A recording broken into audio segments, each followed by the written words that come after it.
homesteaders, gardeners, and cooks. My name is Jennifer. Welcome to Miles Away Farm. Thanks for joining me in my kitchen. Today, we are going to go over seed sourcing. It's a really common question this time of year as we get out of the holidays and everybody starts to look forward to the gardening season in 2024. And you'll see questions on social media groups about, who are your favorite places to source seed from?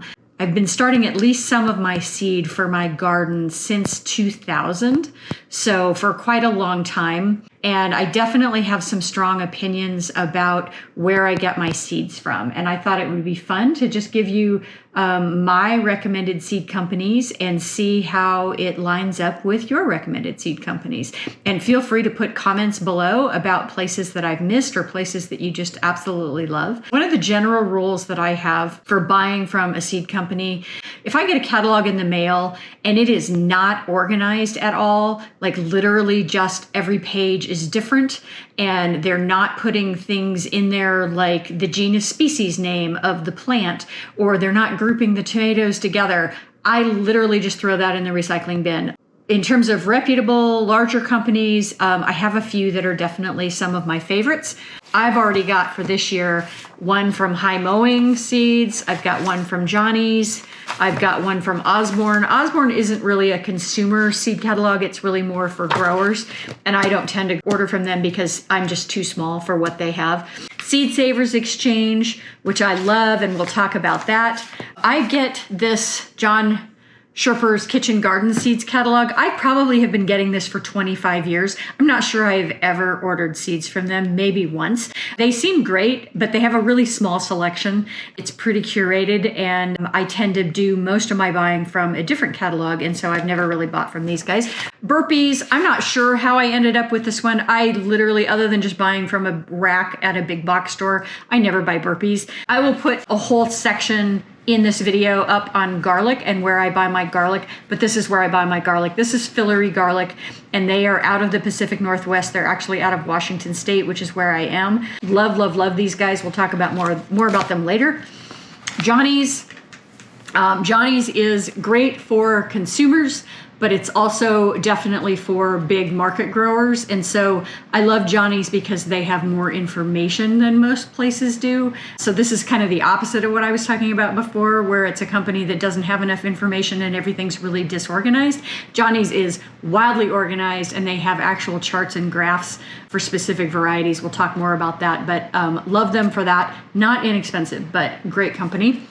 And then if you're looking for open pollinated and heirloom varieties, Baker Creek is everybody's darling. And I do order a smattering of things from Baker Creek. I don't love them. I've had kind of hit and miss on germination with Baker Creek, so not my favorite. And honestly, this is just really a personal thing, but I'm not a big fan of people that use their small children for marketing purposes. Those kids don't have any choice around that matter. They can't say no, and that legacy is going to be there for their entire lives. These guys, especially probably 6 or 7 years ago, like every single picture in their catalog had a picture of one of their kids holding the produce. And it just made me uncomfortable. Some people think it's adorable. It definitely works for a lot of people, and they've definitely gotten away from it. Now it tends to be just pictures of the product. I'm not a huge Baker Creek person, but if you absolutely love them, more power to you. And I do order a few things from them just because they do have some really fun, interesting varieties that you cannot get anywhere else. My number one place that I order from is Fedco. Fedco, which is a terrible name. It sounds like, remember the Wile E. Coyote Roadrunner cartoons and everything was Acme? Fedco sounds like Acme to me. So for a long time, I wasn't aware of them. They are out of Maine. When I first started ordering seeds, I mostly ordered from Territorial Seed Company, which is out of Oregon.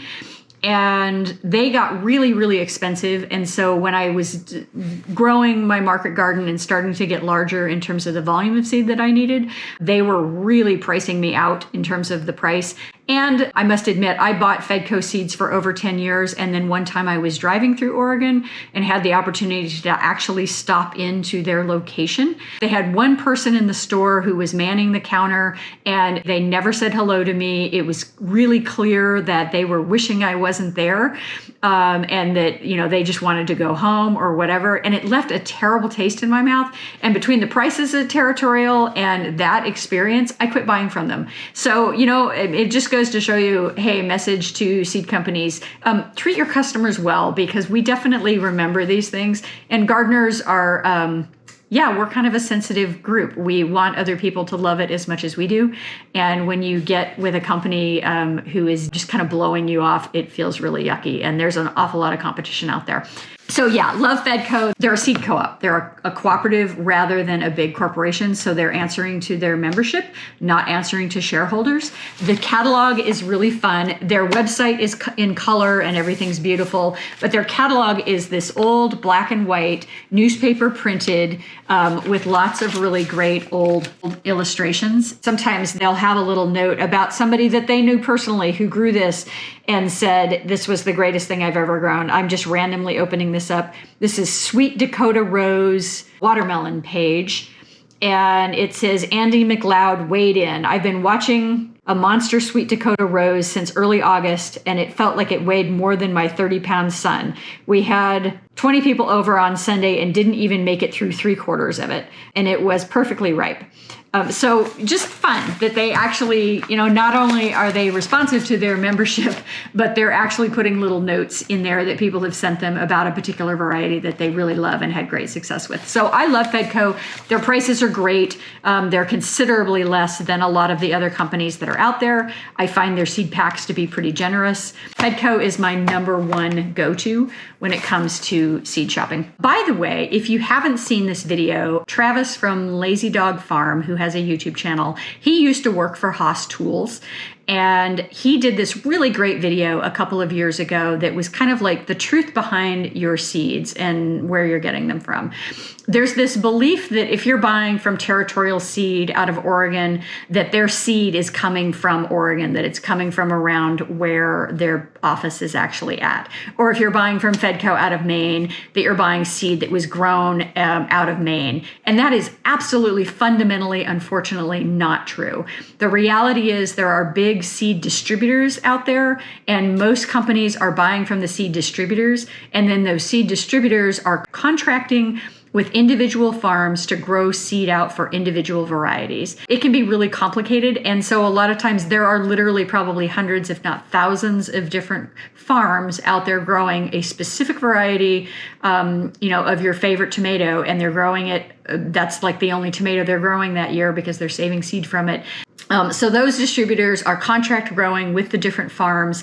And then sometimes the distributors have a lock on that particular variety. So usually it's a hybrid, but it might be a variety that only they have access to or only they have contract growing for. And so that gets pushed out to the seed companies. Ideally, we all want to buy from one seed company and be done and not have to have, 15 different shippings and all this other stuff going on. But the reality is there's usually a variety that we really, really want, often flowers, and the only place that has it is a particular company, and you can't find it anywhere else. That's a pretty good indication that they have a deal with the distributor, and the distributor has a contract with the grower, and that's the only place they can get it because that's to their advantage. You have to get that from them. And then what are you going to do when you only buy that one variety? You don't want to buy one pack of seed and pay $5 or $6 or $10 for shipping. And so you end up putting a bunch of other things in your cart to justify that shipping cost, and you end up buying a bunch of stuff from them. So it's a great strategy on their part, but it is kind of the dirty little truth behind a lot of seed companies is that they're not actually growing their seed directly, or they're not contracting with the farms directly. They're just buying from a distributor.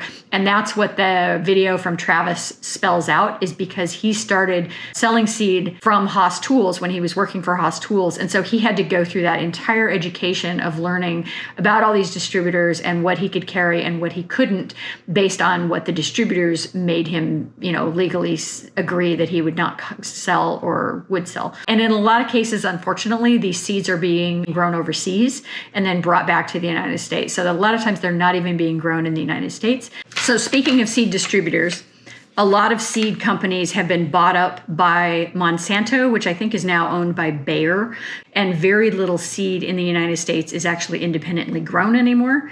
And partly because Monsanto is behind all of the GMO crops in a lot of cases, there are people who will boycott Monsanto subsidiaries because they want to boycott GMO. Now, the thing about GMO is only available to big commercial farms. You are not going to be buying GMO seed. It doesn't matter which one of these catalogs you choose. GMO is not available to the retail public. And so you don't have to worry about accidentally buying GMO seed because people are boycotting GMO for a whole variety of reasons. And I'm not going to get into the pros and cons of that. You make your own decision.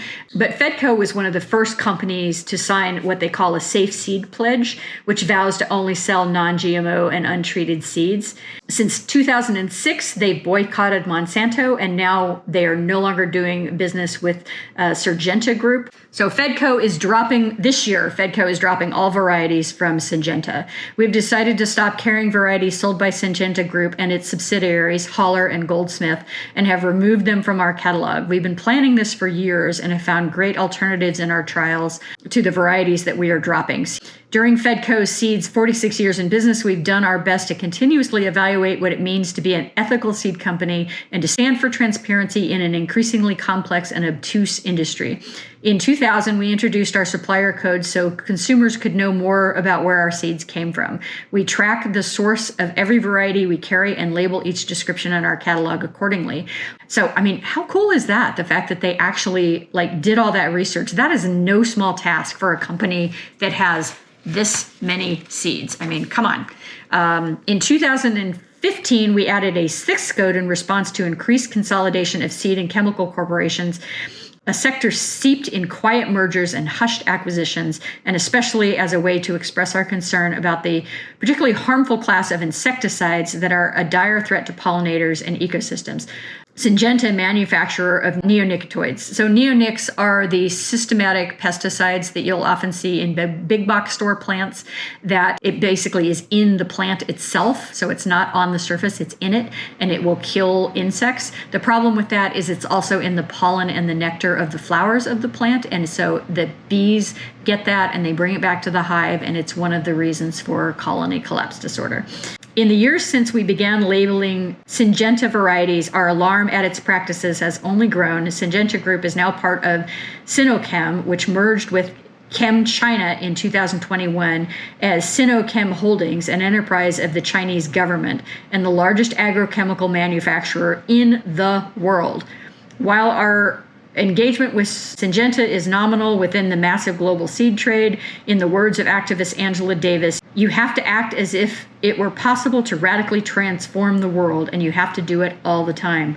Our decision to sever ties with Syngenta Group means that we must give up a few dozen popular hybrid varieties, the results of expensive breeding programs with proprietary genetics that we cannot source elsewhere. The varieties we are dropping are widely available in other seed catalogs, as are varieties from Syngenta's Monsanto, which we dropped for similar reasons in 2006.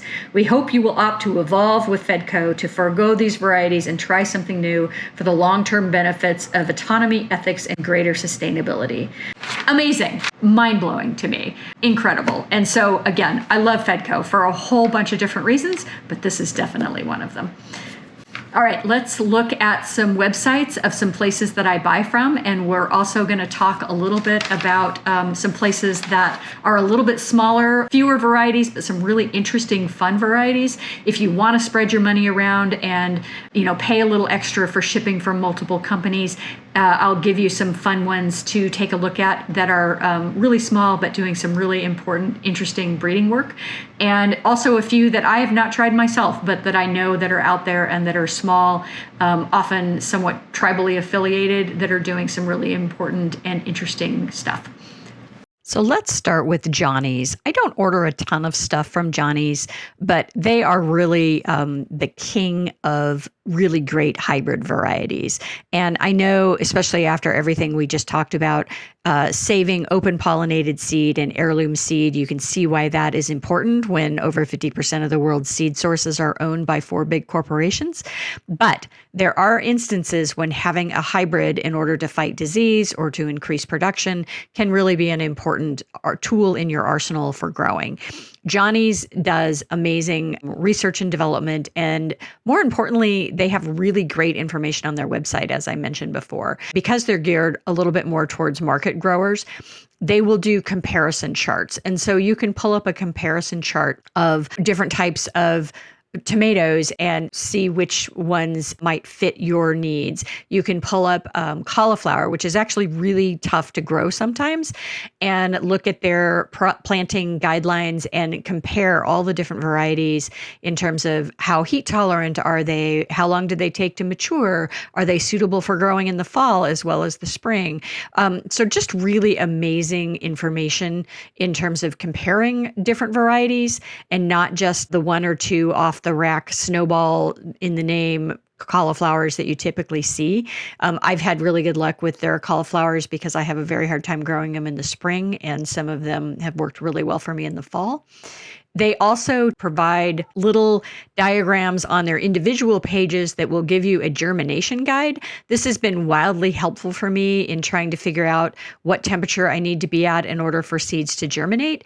And the fact that just because something can sprout in the cold doesn't mean it's going to sprout well in the cold. And a great example of this is carrots. Carrots actually really prefer warm weather, even though they will sprout in colder weather. You just don't get as much. They also have some really great calculators if you're trying to figure out how to do succession planting or fall planting and doing those calculations backwards from your last frost date. Really, really great information on here. So I buy a few things from Johnny's. They're quite expensive, but I utilize them all the time for information for actually growing. If I want to take a deep dive into something, this is where I go first to figure out growing. Now let's talk about high mowing. I haven't ordered from these guys very much, but they've definitely risen to the top of my list in the last couple of years. And one of the things to know about high mowing seeds is that everything that they sell is certified organic. So if that is important to you, you don't have to go through and search to see whether a seed is organic or not. Everything they do is organic. These guys are also a little more geared towards market growers. So some really good information, some really good breeding being done, some interesting hybrids, but a really great company, very reputable, and everything they sell is organic, which is awesome. Now let's talk about Seed Savers Exchange. And I got really into these guys about 10 years ago when I started growing in a larger volume. One of the things they were originally known for is this is a place that you can trade seeds with other gardeners who have saved varieties. And so they actually have a yearbook that they publish every year, and that if you have to pay or you have to be a member in order to do this, but it is literally like a phone book, if you guys remember old-fashioned phone books, of a gazillion different varieties from all over the country and how different people have been saving it, and then you can order from them directly. So it's a great way to look for obscure varieties. It's a great way to find really old heirloom varieties. And then probably maybe 10 plus years ago, they actually started growing some of those out and selling them themselves. And so they have just direct varieties that are heirloom varieties that they have grown out that are kind of the most popular varieties from their collection. But they are doing such important work in terms of conserving some of these old varieties that really were not being saved otherwise. So love Seed Savers Exchange. And honestly, I throw them a membership every year, even if I don't end up ordering seeds from them, just because I think the work they're doing is so important. So Peaceful Valley Organic. This is one that a lot of people don't know about. When I was on my early journey to learn about growing things organically, I was looking for organic supplies, particularly occasional pesticides, things like neem or pyrethrins or insecticidal soaps and that kind of thing, and stumbled across these guys. And it turns out they also sell seed, and they sell seed that they carry from other places like Renee's Garden. And then they also have some seed that is just packaged in their own packages. And really great varieties. I actually have a couple of tried and true tomatoes that I get from these guys. One of them is a Brandywine. Brandywine was probably the first viral heirloom tomato that was out there. And the reality is there's actually a lot of different varieties of tomatoes that are called Brandywine, and they may not all be descended from the exact same tomato, or they've been crossed and bred in different ways. And I kept trying Brandywine tomatoes and not really loving them. And I was like, I don't understand why everybody is so excited about this tomato. And then I finally bought a pack from these guys. The Brandywine I get from organic growers is not huge. It's about a baseball-sized tomato, probably 8 ounces, but really productive for me and has done very, very well. And then also, if you're looking for pest control and you just don't know where to start in terms of organic pest control, these guys have a really great pest control solution chart that you can look up the particular insect that is causing you problems, and then look at all the different possible treatments for that insect and then go from there. Unfortunately, this isn't hot linked. It'd be nice if they actually had this hot link to their actual catalog, but I can tell why they don't, because it'd be really complicated to keep all those links active. And then the designation on here that is OMRI certified. That means it's actually officially a substance that is used in organic production if you are certified organic. Sometimes the active component in the pesticide will be organic. The carrier components are not. And so it's important to know whether something is OMRI certified or not because of that. But really great pest solution information, really great cover crop information. They've got a lot of really great little videos. And then, of course, seed. And so I'm on their site because I'm ordering something for pest control, and then I'll also order some seed while I'm there.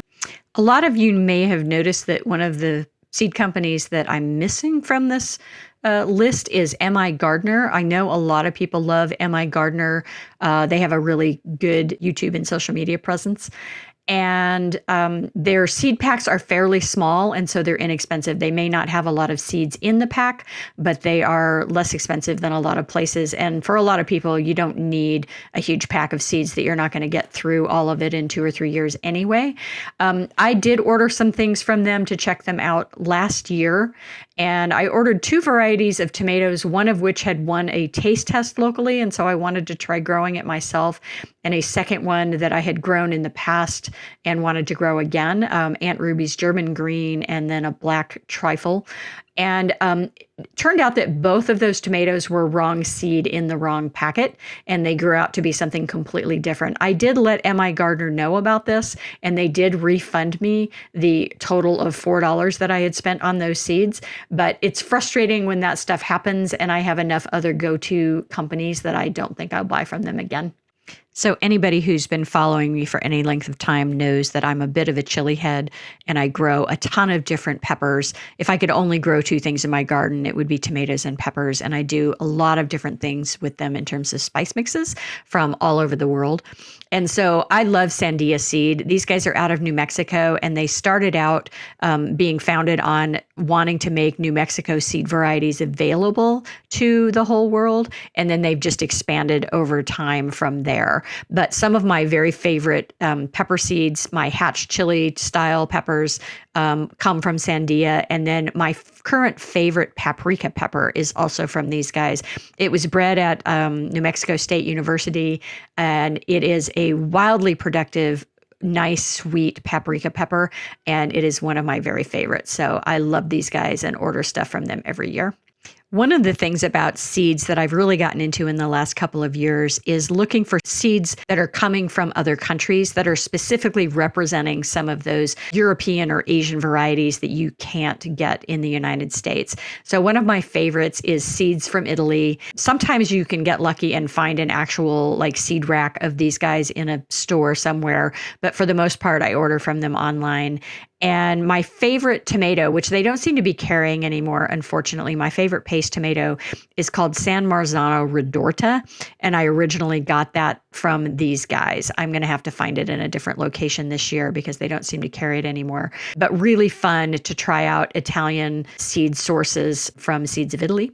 And then in keeping with that same theme. Kitazawa seed is Asian varieties. And I originally learned about this company because there was a seed rack in an Asian grocery store in Seattle. And I got really excited about that and bought some varieties. And then I started ordering from them online. My favorite cucumber by far in terms of slicing cucumbers comes from these guys. And I like it because it does not get bitter even in the heat. And it is wildly productive for me all the way through the summer.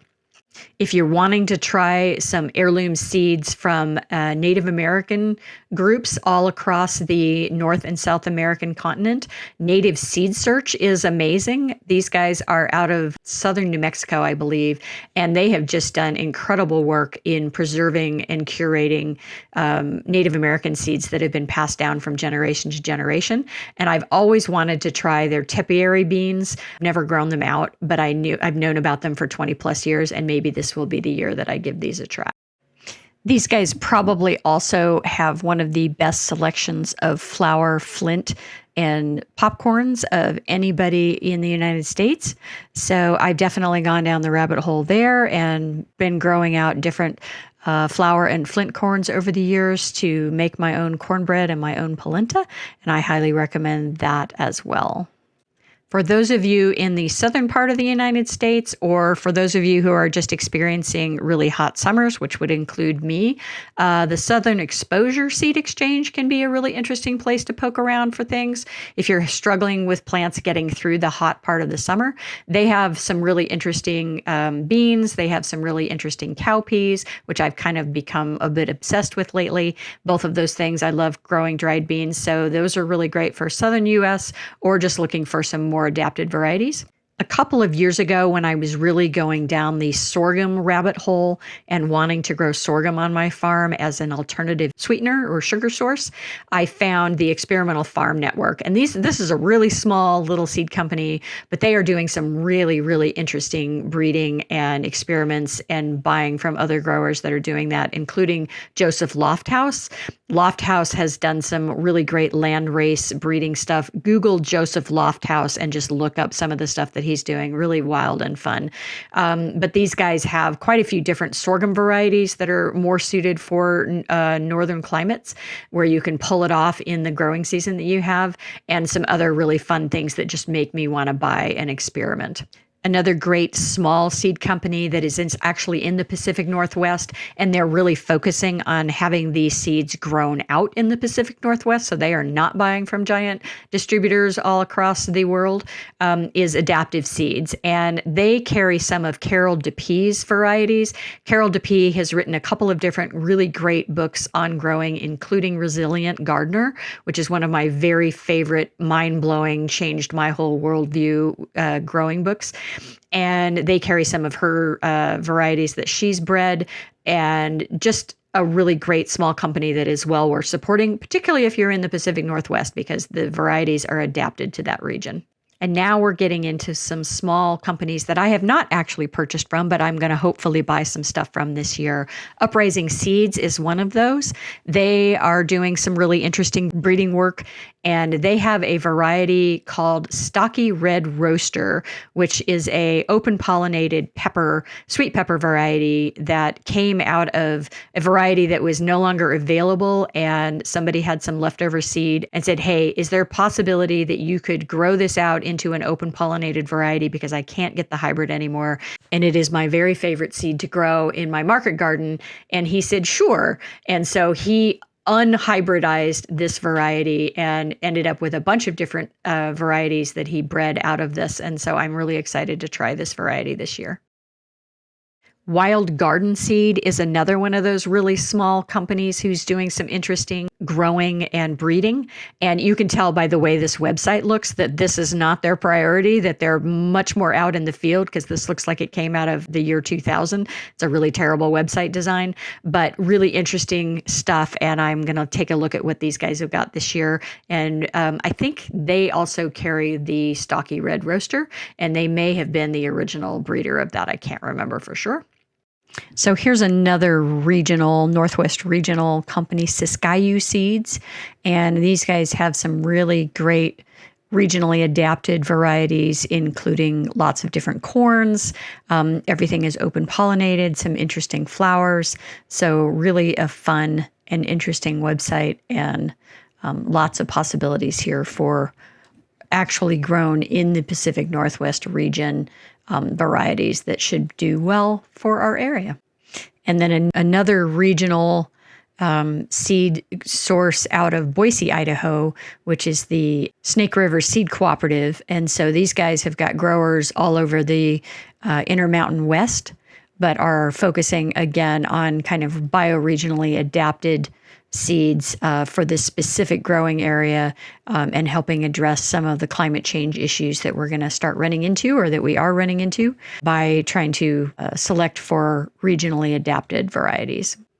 So this company is brand new to me, but this looks really interesting. This is True Love Seeds, and they have something called the Roughwood Seed Collection, which was a grandfather who had a giant seed collection that he'd been growing out and saving seeds from, and someone found it in the bottom of a freezer and started growing that collection out again. How cool is that? I mean, talk about heirloom varieties. So really fun, interesting stuff here. Totally new to me, but definitely worth exploring. So this is row 7. I've never ordered from them, although I'm looking at some varieties this year. And this group was basically founded on the principle that when the breeding programs spend, years coming up with a new variety, they are often looking at character traits that are not tied to nutrition or flavor. They're looking at things that ship well. They're looking at disease resistance, et cetera. And so row 7 was founded on, let's actually breed for flavor and nutrition as well, and stop ignoring that. And so some really interesting stuff coming out of these guys.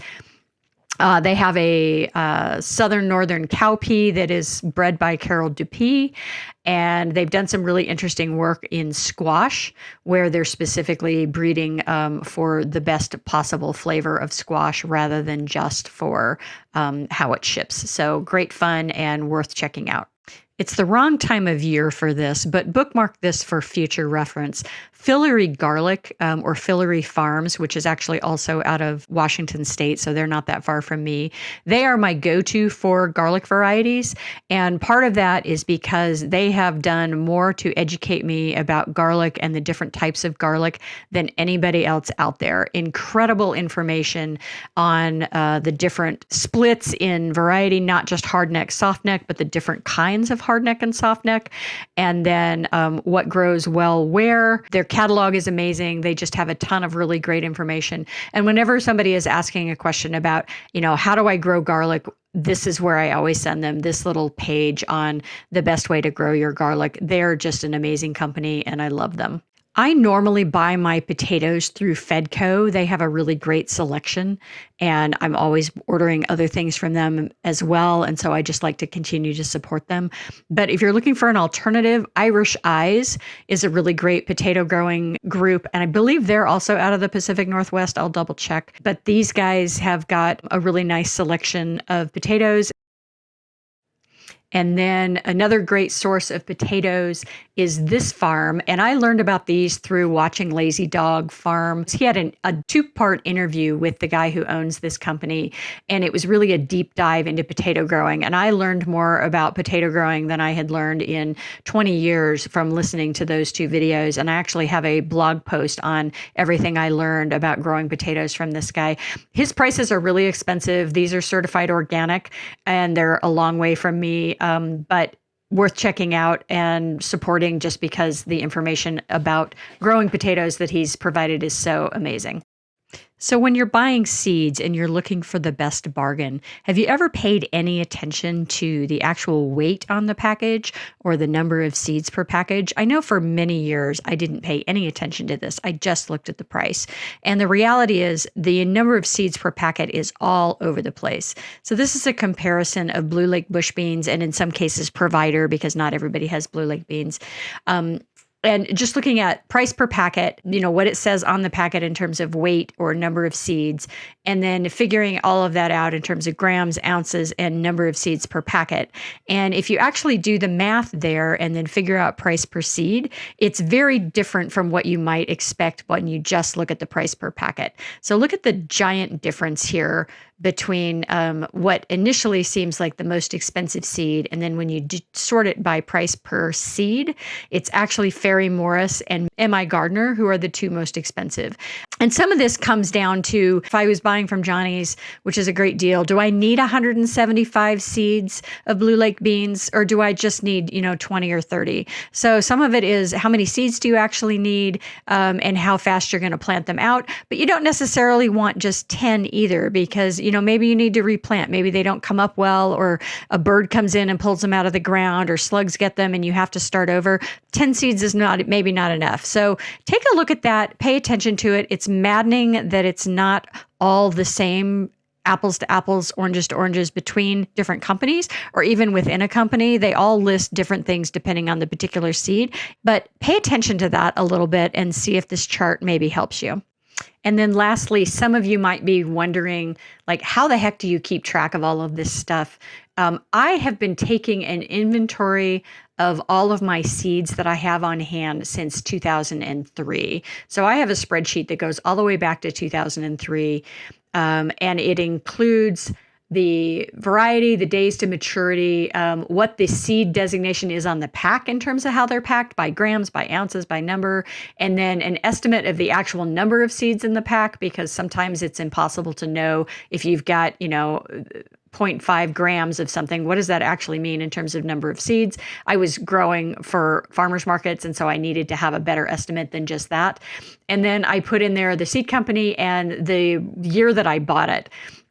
And what I do is every year, about this time of year, I print this out and I go through all of my seed packs and I update the information that's in there, figure out what I'm missing, figure out what's old. I generally don't keep seed packs more than about 3 or 4 years, unless it's something that's a really special variety or something that I know has a really long germination life. Tomatoes for me, they can definitely go 7 or 8 years.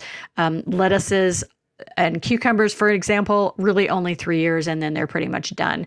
But this helps me a lot. It's a huge amount of work when I sit down to do it, but the fact that I can go back and look at varieties that I grew more than 10 years ago is really, really powerful. And so I highly recommend just a simple spreadsheet. I keep track of this. I organize it by warm season, cool season, herbs, and then flowers. You can organize this however feels comfortable to you, but that's been my strategy. But this has been really, really important to me in terms of planning my garden. Along with this, although I don't refer to this quite as much as I used to, is basically a germination and number of seeds per ounce and gram that I pulled from various places on the internet and kind of compiled. This was to help me figure out how many actual seeds are in a pack, and then how long should I be hanging on to these for. Some of these I've kind of revised over time just based on my own experience and knowledge about how long things last, but this has been helpful as well. And then lastly, this is what I call my market garden estimator and summary. And the idea here is what is the typical spacing on these plants, particularly if you're planting in rows and not planting in a small raised bed garden, because I needed to know that in terms of estimating how many seeds I needed for a 100-foot row. All of my rows are 100 feet. And then am I planting, one row down the 100-foot row? Am I doing multiples down that 100-foot row? For instance, carrots, you can plant, 3 or 4 blocks down a 100-foot row, depending on how wide your row is. Estimate of, how much am I actually going to harvest from that? And so that was partly what I needed to know in terms of, if I'm growing kale, how many pounds of kale am I going to get out of a X amount of space? And then what is a kale bunch, and how many bunches of kale am I going to get out of that space? So trying to figure out how much I was actually growing can be quite helpful, especially if you're growing for a large family or you're growing for more of a farmer's market or roadside stand kind of situation. All right, you guys, as I wrap up this video, I thought I would come out and show you how my garden is looking at the very end of December. Some people cut everything down right in the fall. I like to leave a lot of structure because it's really great for birds and insects. and then I clean everything up in the spring. But I hope this video was helpful, and I hope it introduced you to some new seed companies that you weren't aware of before. And the short version is the seed industry is really complicated and quite opaque.